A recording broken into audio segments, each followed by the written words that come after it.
The immune system depends on special binding molecules called immunoglobulins. These are also known as antibodies.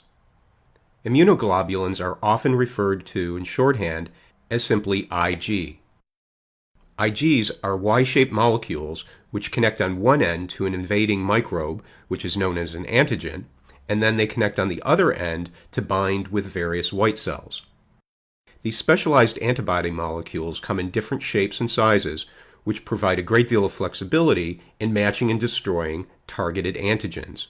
Antibody molecules are found floating in the plasma as well as on the surface of specialized B cells. Immunoglobulins are constructed from two types of amino acid chains, heavy chains and light chains. Ig molecules contain two identical strands of heavy chains and two identical strands of light chains. The side of the Ig that has two heavy chains forms a stable non-variable receptor point called an effector. This effector is part of the Ig molecule that binds with our own immune system cells.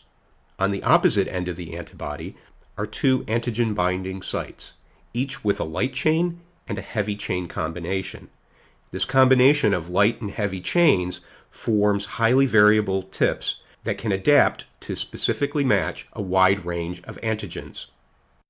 Immunoglobulins come in 5 basic types: IgA, IgD, IgE, IgG, and IgM.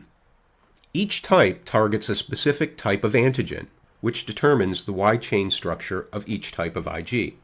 IgD, IgE, and IgGs all use a single Y-chain, whether they stand alone or as receptors connected to white cells. IgAs use a double Y-chain, which is called a dimer. IgMs are unique in that they form either as a single Y-chain when expressed on the surface of a B cell, but the standalone version of the IgM molecule forms a combination of 5 Y-chains, which is known as a pentamer. Consequently, standalone IgMs form a very large antibody molecule. In the next video, we'll look more closely at the functions of each of these 5 Igs.